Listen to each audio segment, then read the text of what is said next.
Women teach men that this works by responding positively to this structure. And men deviate from what works at their own risk.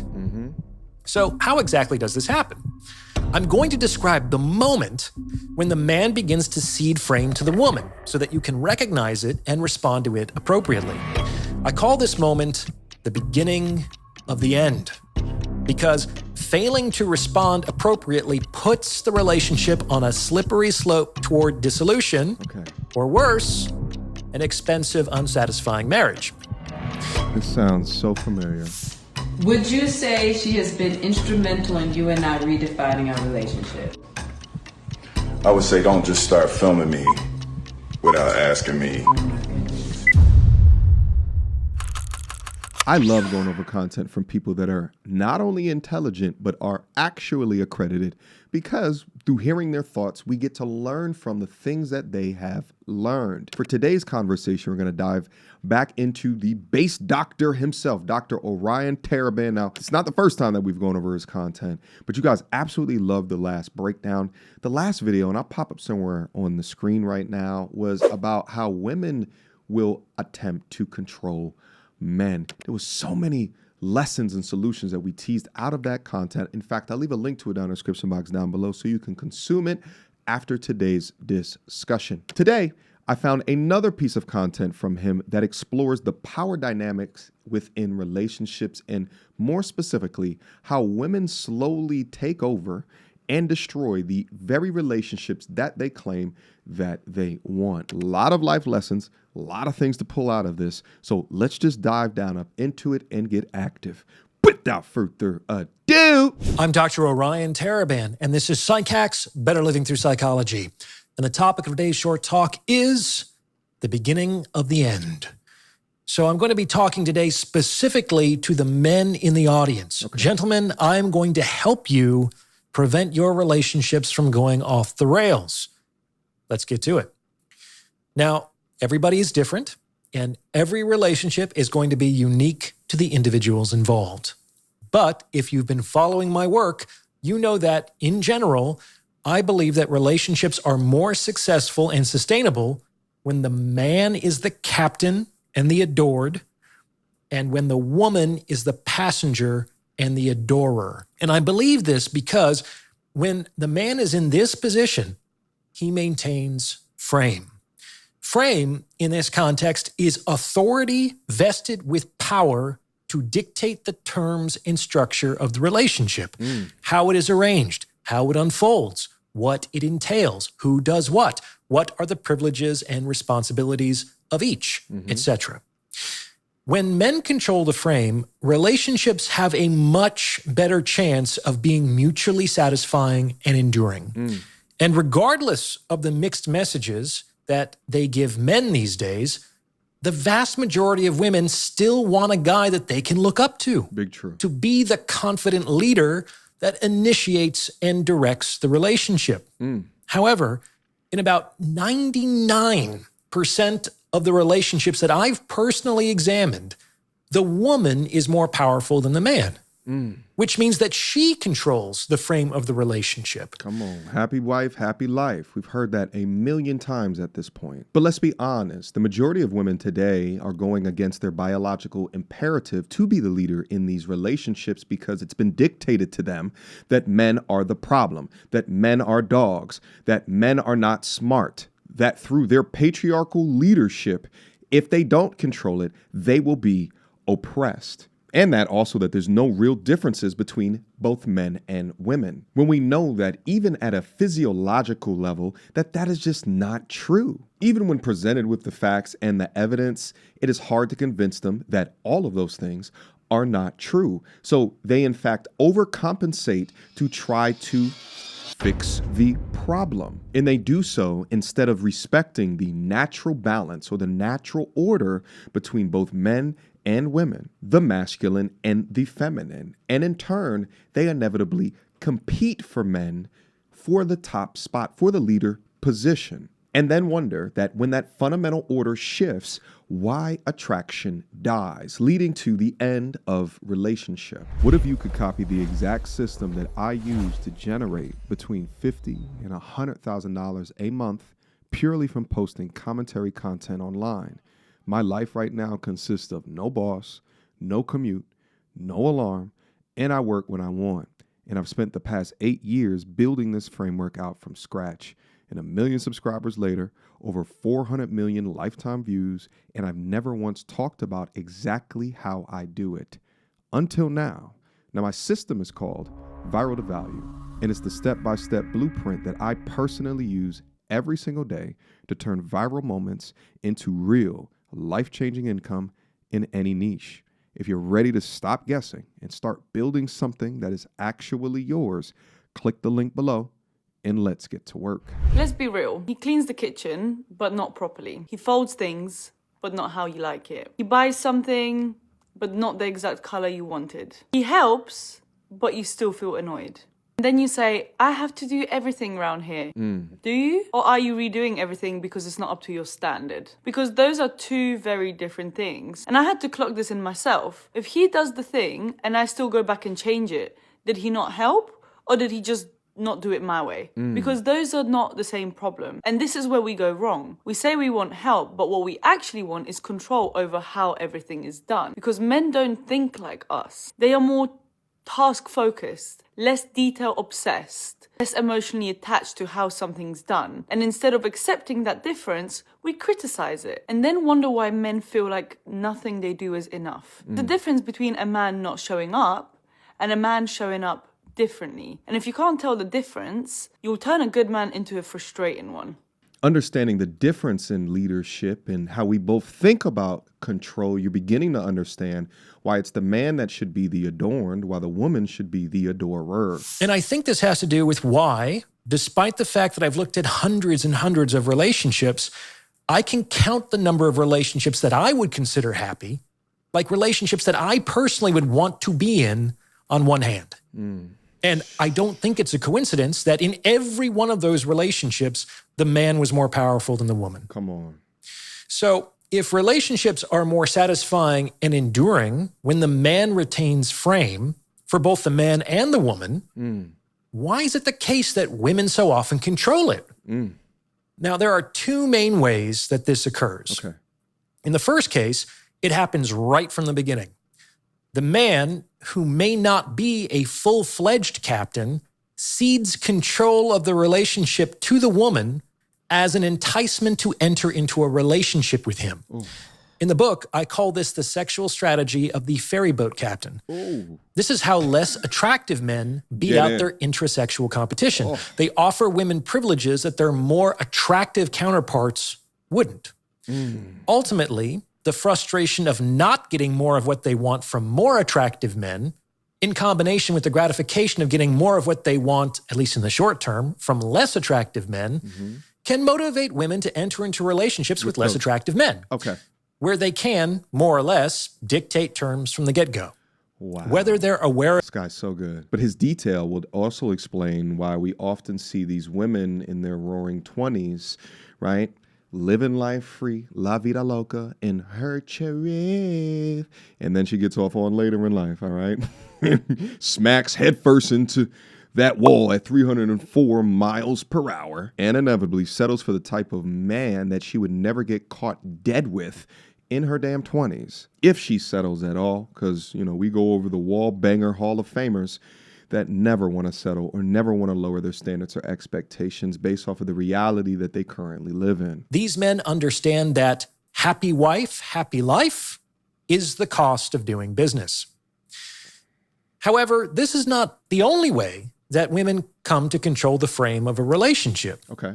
In some cases, the man enters into the relationship as a full-fledged captain, invested with the legitimate authority such a position enjoys by the woman in question. She breaks them down. But over time, slowly and insidiously, the balance of power shifts so completely that the man no longer recognizes his own life. Like a lumberjack, Can't you heard? quite remember how things turned out this way. Chopping them down. Listen, and that's why I also say that men are the masculine men are the masters of physical combat, whereas women, and deeply feminine women, if you want to say toxic feminine, they are the masters of word wars, word battles.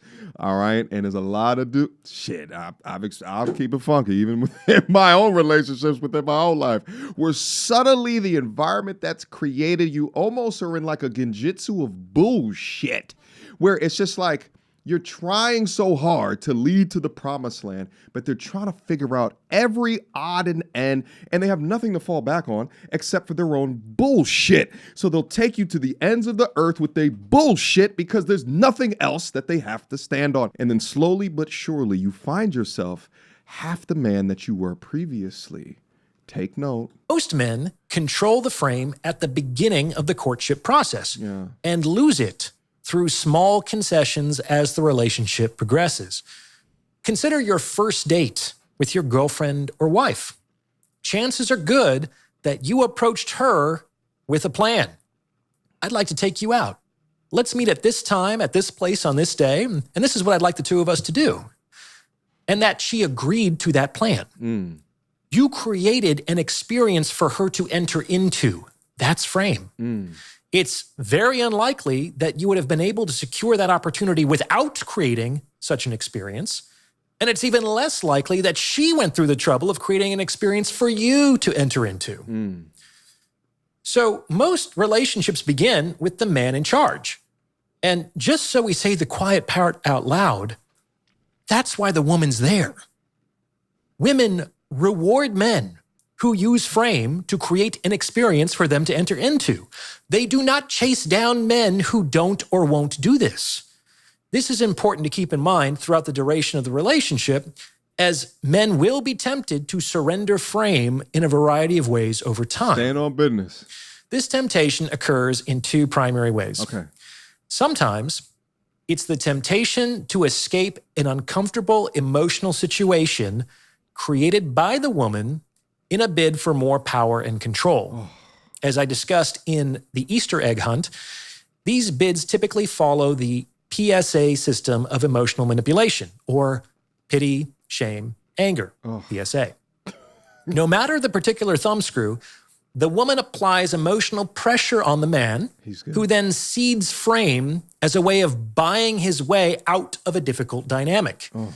As I discussed in the book, in its extreme manifestation, this takes the form of an attempted hijacking in which the woman threatens to leave or divorce if her demands are not met. Oh, man, hold on. What he's talking about here more colloquially is subtle manipulation, right? And when I say manipulation, I'm not even saying this is like something that they're overtly doing from like a evil place, but it's just a response to control the situation, but hearing enough of it in order to satiate emotionally where she is at. A lot of guys will break their frame to conform. This is why the dating coaches always tell you, listen, you got to be prepared to leave at any given notice. If she's not behaving, well, you leave her from where you found her. If she's unwilling to stay on your program, if you are no longer the king of your kingdom, then you got to send her back to the streets of when she came. And if the respect is lost,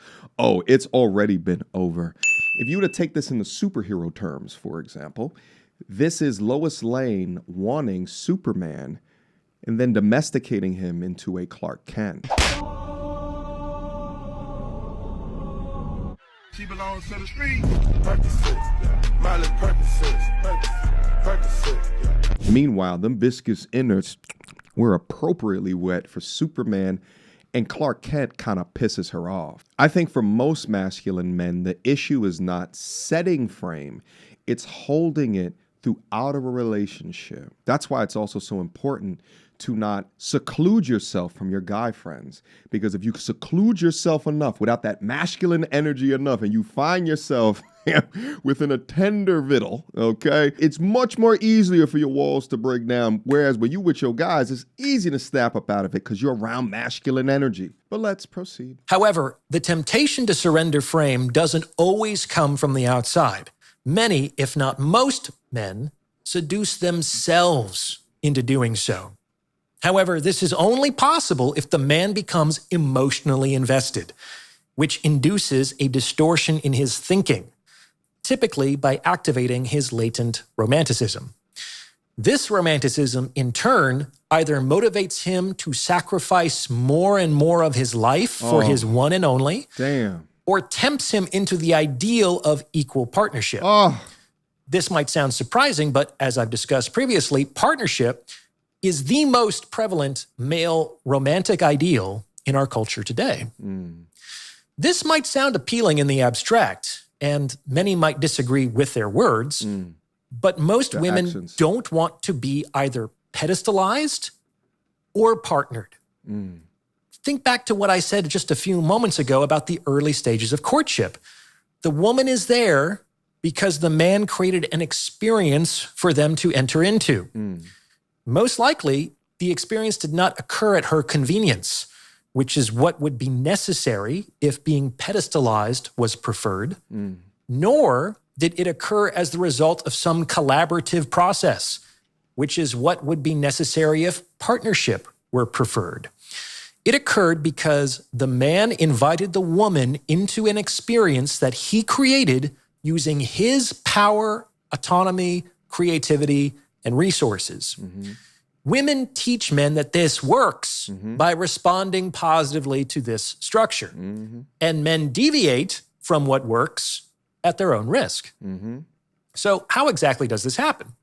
I'm going to describe the moment when the man begins to cede frame to the woman so that you can recognize it and respond to it appropriately. I call this moment the beginning of the end, because failing to respond appropriately puts the relationship on a slippery slope toward dissolution, or worse, an expensive, unsatisfying marriage. This occurs when A, the man is sufficiently emotionally invested, and B, the woman, directly or indirectly, wants something from the man that he authentically doesn't want to give. This sounds so familiar. Would you say she has been instrumental in you and I redefining our relationship? I would say don't just start filming me without asking me Oh my goodness. if you could film me. Astaire, come help us again, please. Would you say that she helped us heal the hurts that we caused between one another? Get out, My Will! social media presence is my bread and butter. Get out, Will! So you can't just use me for social media and not, don't just start I'm standing in my house.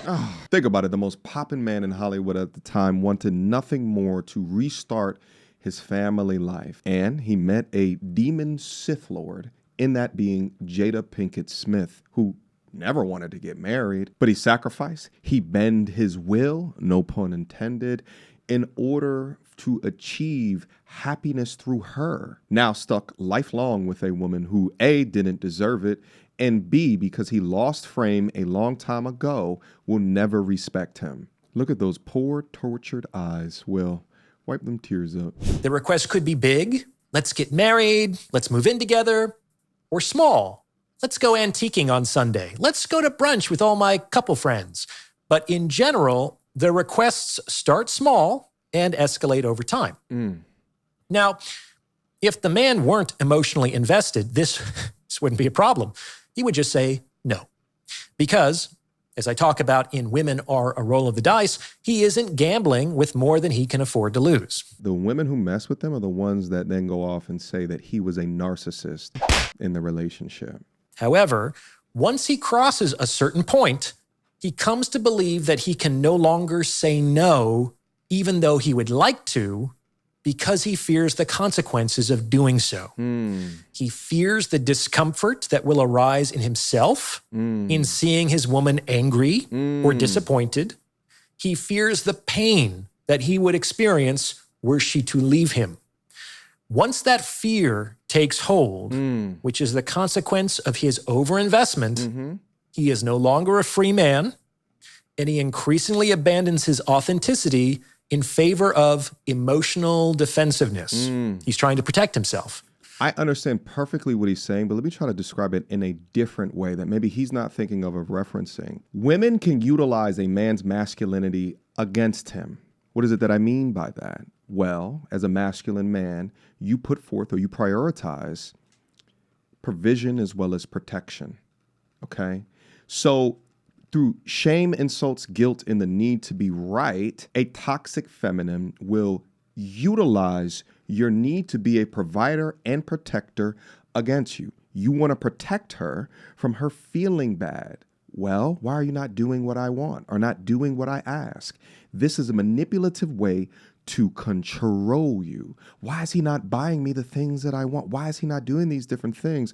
Haven't I done enough for you? What's wrong with me? You don't love me anymore? And all that other bullshit.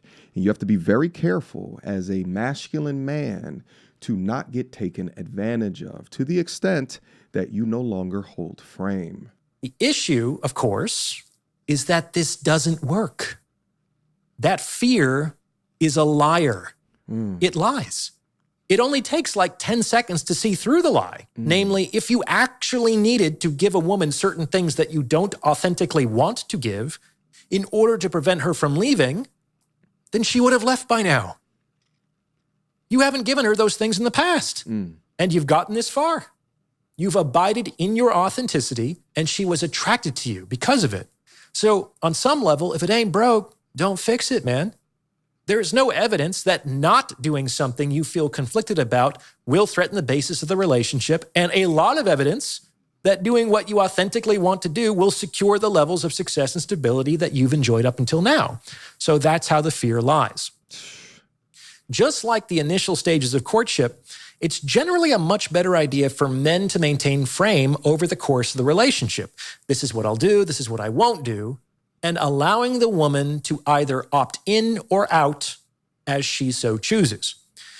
Of course, not getting what they want in the short term can be frustrating and disappointing to a woman. And that's okay. That's okay.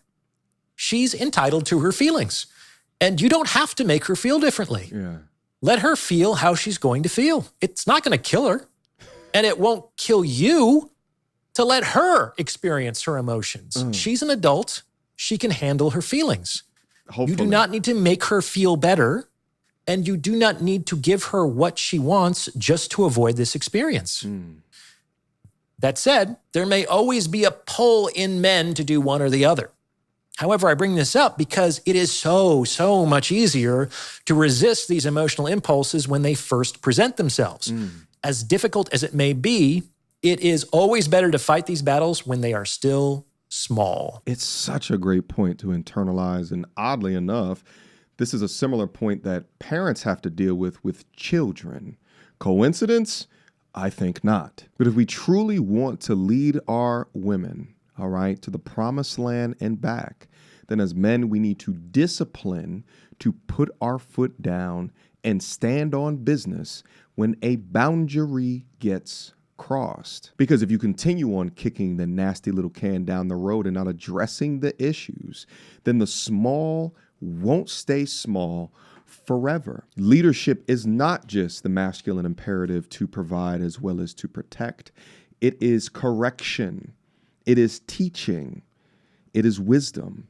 It is setting and abiding by standards and having the backbone to enforce them over time before things get out of control. And even within the most good-natured women, good-spirited women, it impacts them as well. So you have to remain highly controlled within your frame, or even they can go rogue as well. Because they will only get bigger and more difficult to win with reinforcement. We don't like to talk about it, but being in a position of power often means that you have to deny and reject others. Consider a professional relationship between an employer and an employee. Can you imagine a company in which the employees were allowed to dictate their own compensation packages? Since everyone pretty much believes they deserve more than they receive, it's very likely that that strategy would make that company Belly up. insolvent very quickly. Come on. And then everyone would be out of a job, Yeah. including the employer. Whether employees are aware of it or not, their continued employment often depends on their not getting what they want. Of course, this is a balance. Give people everything that they want, and you threaten the basis of the relationship. It becomes insolvent. However, give people too little of what they want, and they protest and leave. That said, while the second option is potentially inconvenient, it should be preferred to the first, as it doesn't also result in the destruction of the company. So it's better to err on the side of giving too little than too much. In general, the price of getting most of what you want is the willingness to forego getting everything that you want. Remember, a woman who sees you as her best option is not going to leave her when you tell her no. On the other hand, the more you tell her yes, that is, the more you give her what she wants, the more expensive and difficult the relationship will become for you. He had a major caveat in there, and that was that sees you as the best option.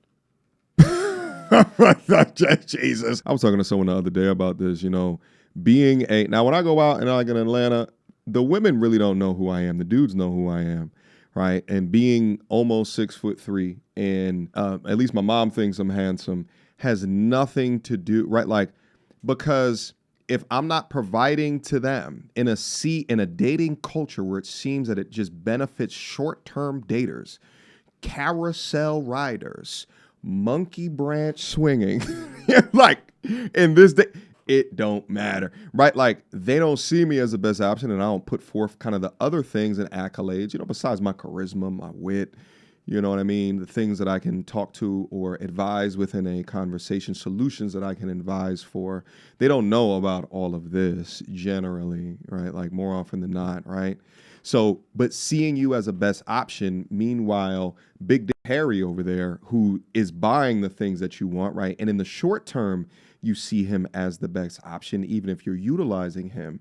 This breaks down the very concept of a mating and a dating strategy, one of which pedestalizers and simps and white knights come out of nowhere and just completely disrupt the market. And then you have a content engine behind, supplanted by mainstream media, that continues to push all of these bum-ass ideals as a part of what a real man is or what a real woman should expect and all this other BS. But anyway, let's finish up. Catering to her desires, usually due to emotional overinvestment, increasingly transfers control of the frame to the woman, which often signals the beginning of the end of the relationship. However, this can be prevented by recognizing and tolerating your own fear and choosing not to surrender to its behavioral impulses. What do you think? Does this fit with your own experience? Let me know in the comments below. And shout out to this brother right here. I love going over his content. I'm gonna have to find some more content.